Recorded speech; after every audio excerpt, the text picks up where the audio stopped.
நீங்கள் பார்த்துக் கொண்டிருப்பது உங்கள் விஜய். 1 2 3 4 5 6 பணம் எல்லாம் கரெக்டா இருக்குல்ல? கரெக்டா இருக்கும். நான் அங்க போய் எண்ணிக்கிறேன். நகையில எடுத்து பத்திரமா உள்ள வையா. ஊரெல்லாம் திருட்டு பயமா இருக்கு. கோதண்டம், அதை நீ சொல்றியா? ஓ நல்லதுக்கு தான் சொன்னேன். அப்புறம் ஓ இஷ்டம். வரட்டுமா? சரி.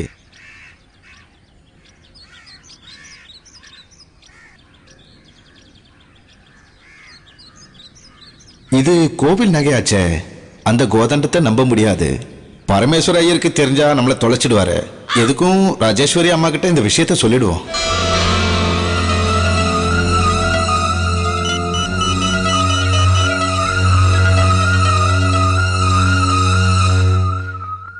ஹலோ ராஜேஸ்வரி அம்மா.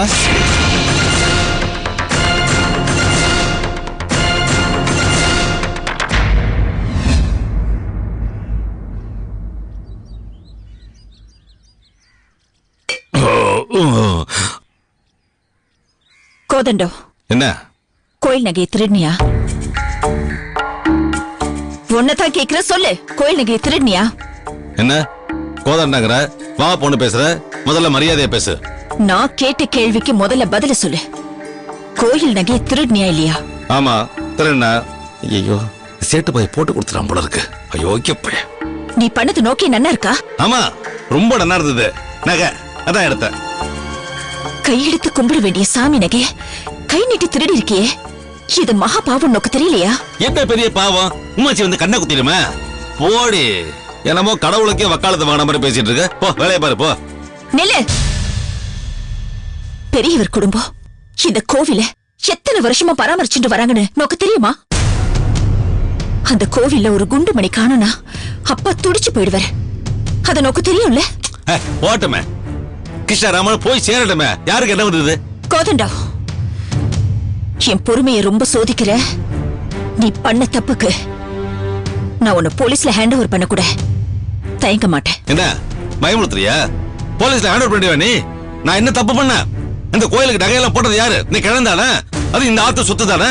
நான் இந்த ஆத்து மாப்பிள, எனக்கு அதுல பங்கு இருக்கு. அத நகையை எடுத்தேன். கோதண்டா, நாம எப்ப நகையை சாமிக்கு ஒப்படைச்சிட்டோமோ அப்பல இருந்து அது ஆண்டவ சொத்து. அத தொடர உரிமை யாருக்கும் கிடையாது. இப்படியே ஆளாளுக்கு பேசிக்கிட்டு இருந்தீங்கன்னு வையே. இப்ப நகையத்தான் எடுத்தேன். அதுக்கப்புறமா ஆண்டவ இடுப்புல கட்டி இருக்கிற பட்டு புடவை உரியிடுவேன். ஜாக்கிரதை.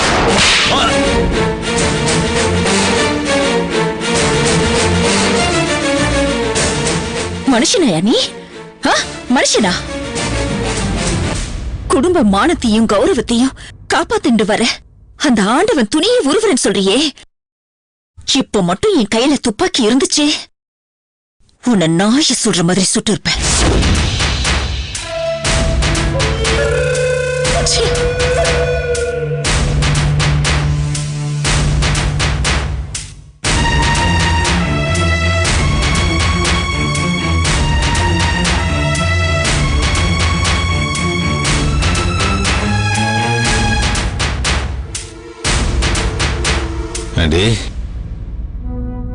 என்னையே கை நீட்டி அடிக்கிற அளவுக்கு உனக்கு தைரியம் வந்துடுதா?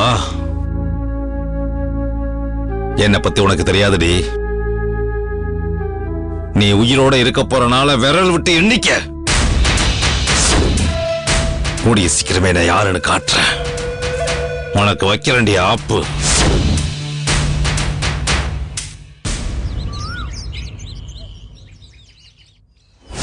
வணக்கம் சார். ஹர்ஷா, நான் ஒரு இன்ஸ்பெக்டர் நினைக்காம நீங்க உங்க ஃப்ரெண்டு கிட்ட எப்படி பேசுவீங்களோ அந்த மாதிரி என்கிட்ட பேசுங்க. சார், அன்னைக்கு அந்த பிச்சைக்கார அம்மாவை பசங்க கிண்டல் பண்ணப்போ அவங்கள மிரட்டி நீங்க மன்னிப்பு கேட்க வச்சீங்கல்ல, I really appreciate you sir. Okay, what's your problem?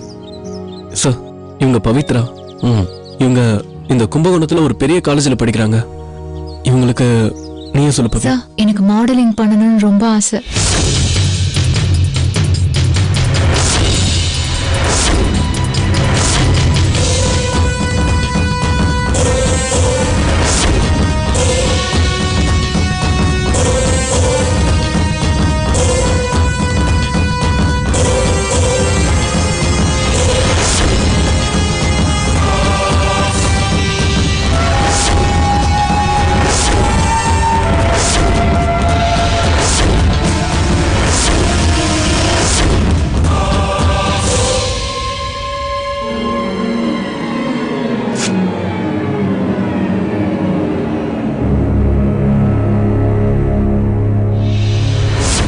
விஷயம் எங்க தாத்தாக்கு தெரிஞ்சுடுத்துனா ரொம்ப பெரிய பிரச்சனை ஆயிடும். நீங்க தான் எப்படியாவது காப்பாத்தணும் சார். பாத்தீங்களா ஹர்ஷா, மகாத்மா காந்தி, பாரதியார் இவங்க எல்லாம் பெண்கள் எப்படி சுதந்திரமா சந்தோஷமா வாழணும்னு கனவு கண்டாங்க. ஆனா நம்ம சொசைட்டில பெண்களுக்கு பாதுகாப்பே இல்லை. நான் ஏன் சொல்றேன்னா, எனக்கும் பவித்ரா மாதிரி ஒரு தங்க இருக்கா. என்னம்மா பவித்ரா, நீ கொஞ்சம் கேர்ஃபுல்லா இருக்க கூடாதா? என்னுடைய ஏரியால இப்படி நடந்ததுக்கு அவமானமா இருக்கு. ஜீவன், அவன் போட்டோ உங்ககிட்ட இருக்கா? சார், அவன் பவித்ரா கிட்ட பிளாக்மெயில் பண்ணி பணம் வாங்கினதை நான் செல்போன்ல வீடியோ எடுத்து வச்சிருக்கேன். Excellent, good job Harsha. இப்போதைக்கு எஃப்ஐஆர்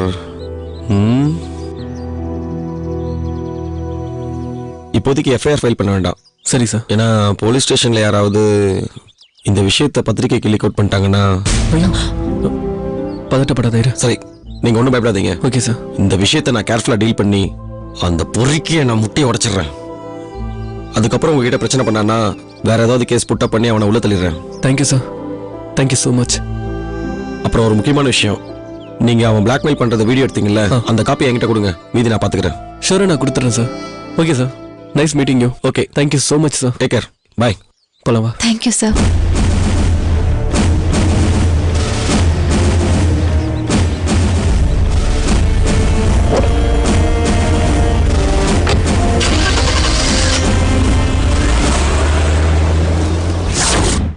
தெய்வாதீனமா ராஜி நல்லபடியா திரும்ப வந்துட்டா.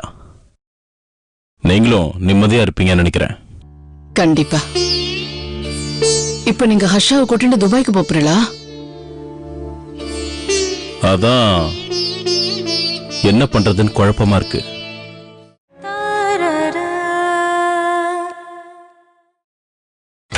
நீங்கள் பார்த்துக் கொண்டிருப்பது உங்கள் விஜய். இப்பதான் ஸ்ருதி வேற ஃபயர் ஆக்சிடென்ட் நடந்து ஹாஸ்பிட்டல்ல இருந்து டிஸ்சார்ஜ் ஆனா. இந்த இன்சிடென்ட்ல இருந்து அந்த குடும்பத்துல இருக்கிறவங்க யாரும் இன்னும் மீண்டு வரவே இல்லை. இந்த நிலைமையில நான் நிச்சயதார்த்தத்தை நிறுத்திட்டு துபாய்க்கு போறேன்னா இதெல்லாம் எப்படி அவங்க தாங்கிக்குவாங்கன்னு எனக்கு தெரியல. நீங்க சொல்றது நியாயமான விஷயம்தான். இப்ப நீங்க திடீர்னு நிச்சயதார்த்தத்தை நிறுத்திட்டு துபாய்க்கு போறேன்னு சொன்னா அது ராஜிக்காக தானே? அவதான் இப்ப வந்துட்டாளே. எனக்கு என்னவோ திரும்பவும் அவ அந்த முடிவுக்கு போவான்னு தோணல. அதுவும் இல்லாம அவர் அந்த பெரியவர் மேல நல்ல மதிப்பு மரியாதையும் வச்சிருக்கா. அதனால அவளால எந்த பிரச்சனையும் வராது. அப்போ நிச்சயதார்த்தம் நடக்கலாம்னு சொல்றீங்களா? ஆமா, ஏற்கனவே பேசி முடிவு பண்ணது தானே. பேசினபடியே நிச்சயதார்த்தம் நல்லபடியா நடக்கட்டும். இப்ப பார்த்தா ஸ்ருதிக்கு ஏதாவது ஒண்ணுன்னா உடனே இங்க வந்தாளா இல்லையா? அதனால அவளால இந்த நிச்சயதார்த்தத்துல எந்த பிரச்சனையும் வராது. நிச்சயதார்த்தம் நடக்கட்டும் நல்லபடியா. சரி, நீங்களே இப்படி பேசுறது எனக்கு சந்தோஷமா தான் இருக்கு. அப்ப நாங்க துபாய் போற ட்ரிப்பை கேன்சல் பண்ணிடுறேன். ரொம்ப சந்தோஷம். ஹர்ஷா இதை கேட்டான்னா ரொம்ப சந்தோஷப்படுவான். நான் போய் ஹர்ஷா கிட்ட இதை பத்தி பேசுறேன். பேசுங்க. எல்லாம் நல்லபடியா நடக்கணும். கண்டிப்பா நடக்கும், கவலையே படாதீங்க. சரி, அப்ப நான் வரேங்க. வாங்க.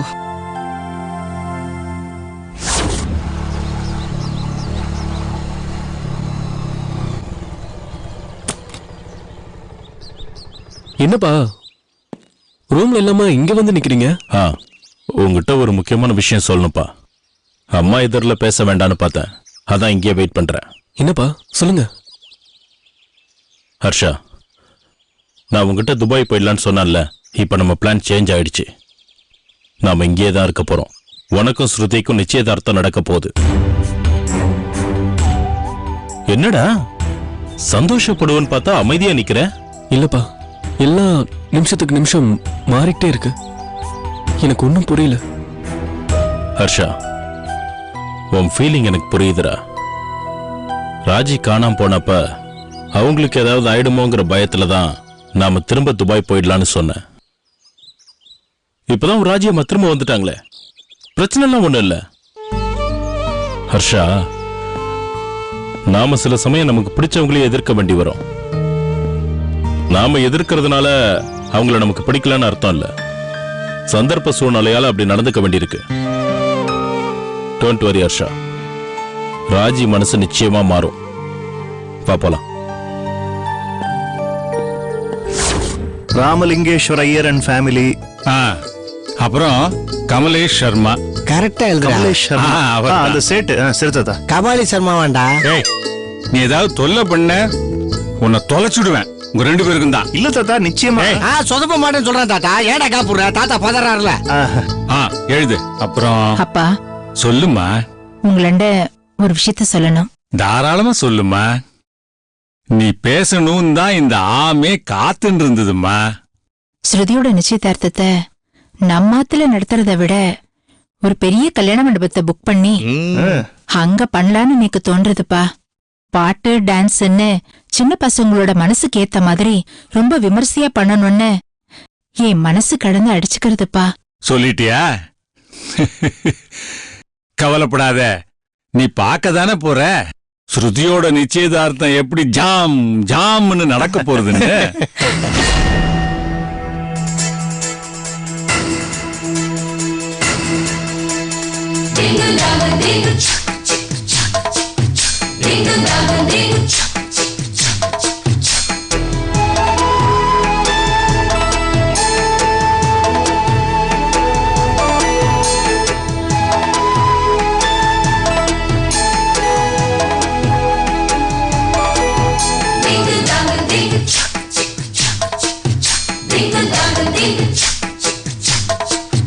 மாடத்திலே கன்னி மாடத்திலே ஆணி பொண்ணு.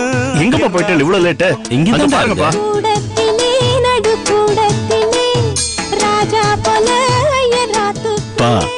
நான் நினைச்சு கூட பாக்கல இப்படி நம்ம வீட்டுல ஆட்டம் பாட்டோன்னு நிச்சயதார்த்தம் களை கட்டும்னு. ராமகிருஷ்ணா, என்ன பழைய பஞ்சாங்கம்னு நினைச்சுட்டு இருப்பேள். நேக்கும் ஆட்டம் பாட்டெல்லாம் பிடிக்கும்பா. நோக்கு என்ன தெரியும், இது என் பேத்தி ஸ்ருதியோட நிச்சயதார்த்தம்டா. ஸ்ருதி எனக்கு ரொம்ப பிடிக்கும்னு உங்க எல்லாருக்குமே தெரியும். பாவம் 2 தடவை நிச்சயதார்த்தம் நின்னு போச்சு. இந்த தடவையாவது நன்னா நடக்கணும்னு என் மனசு துடிச்சுன்னு இருக்குடா. இங்க வா. ஹர்ஷாவும் ஸ்ருதி மனசுக்கு பிடிச்ச மாப்பிள்ள, எனக்கு பெட்டு.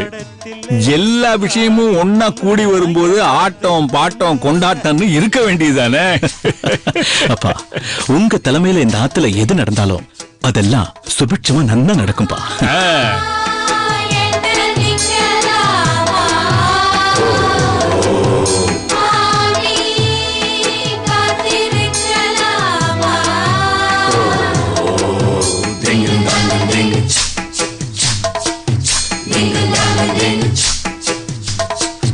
மாடத்திலே கன்னி மாடத்திலே ஆணி பொண்ணு ஐயராத்து பொண்ணு. கூடத்திலே நடு கூடத்திலே ராஜா போல ஐயராத்து பிள்ளை. மாமி சின்ன மாமி மடிசாரழகி வாடி சிவகாமி. மாடத்திலே கன்னி மாடத்திலே ஆணி பொண்ணு ஐயராத்து பொண்ணு. கூடத்திலே நடு கூடத்திலே ராஜா போல ஐயராத்து பிள்ளை. மாமி சின்ன மாமி மடிசாரழகி வாடி சிவகாமி. மாடத்திலே கன்னி மாடத்திலே ஆணி. ராமகிருஷ்ணா, எங்கடா ராஜியை காணோம்? அதோ இருக்கலேப்பா. ராஜிங்க வா. அப்பா கூப்பிடுறாரு. வாமா, சீக்கிரம் வா. வந்துட்டேனா? இதோ வந்துட்டேன்பா. மாமி சின்ன மாமி மடிசாரழகி வாடி சிவகாமி.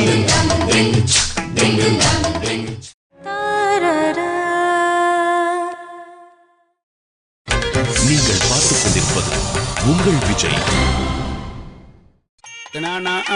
गणपतिं अभामहे कविं कवीनाम् उपमस्तवस्तमं ज्येष्ठराजं ब्रह्मणां ब्रह्मणस्पद आनश्रण्वन्नो दिवश्रीदुषादनम्. ओम श्री महागणपतये नमः. விவாக சுபமுகூர்த்த பத்திரிகை.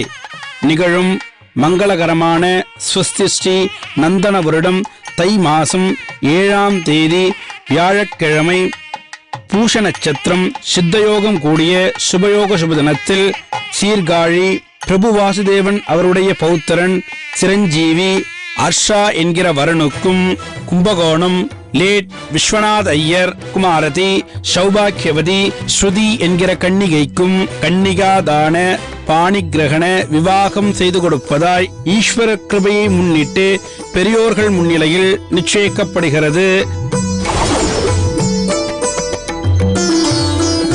நிச்சயிக்கப்பட்ட மேற்படி சுபமுகூர்த்தத்திற்கு பந்து சமேதராய் வந்திருந்து தம்பதிகளை ஆசிர்வதிக்குமாறும் பெரியோர்களை கௌரவிக்குமாறும் கேட்டுக்கொள்ளப்படுகிறது. சுபம் சுபம் சுபமஸ்து. இப்படிக்கு பரமேஸ்வர ஐயர் கும்பகோணம்.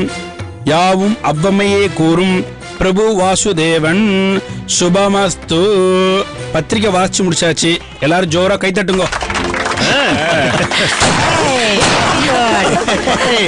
ஹர்ஷா வாழ்த்துக்கள். கங்க்ராட்ஸ் ஹர்ஷா. சித்தப்பா வாழ்த்துக்கள். தேங்க்ஸ் ஹர்ஷா. ஹர்ஷா தாத்தா கிட்ட ஆசீர்வாதம் வாங்கிக்கோங்க. இப்படி கொடு.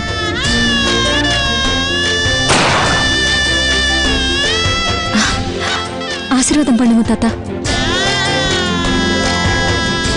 தீர்காயுஷ்மான் பவ. ரெண்டு பேரும் தீர்காயுசோட நன்னா இருக்கணும். ஹர்ஷா கங்க்ராச்சுலேஷன்ஸ். Thank you uncle.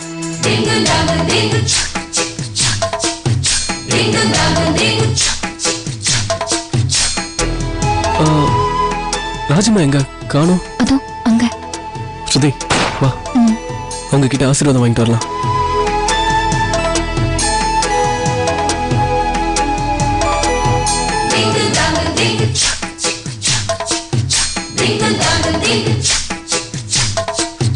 மாடத்திலே கன்னி மாடத்திலே ராஜிமா, என்ன அம்மானு கூப்பிடாதுன்னு உங்ககிட்ட சொல்லியிருக்கேன்ல.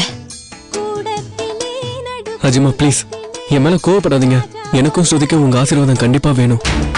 ஸ்ருதிக்கு என்னோட ஆசீர்வாதம் எப்பவும் இருக்கும். ஆனா என்னால நிச்சயமா உன் ஆசீர்வாதம் பண்ணவே முடியாது. என்ன ராஜிமா நீங்களே இப்படி சொல்றீங்க?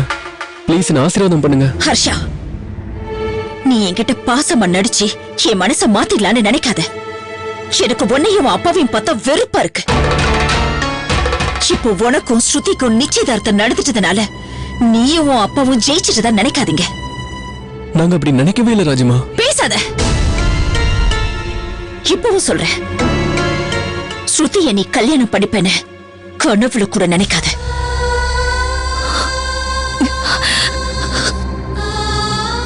அப்படியே உன் கல்யாணம் நடந்து ஸ்ருதி கழுத்துல நீ 3 முடிச்சு போட்ட அதே நேரத்துல நான் என் கழுத்துல தூக்க மாட்டிப்பேன்.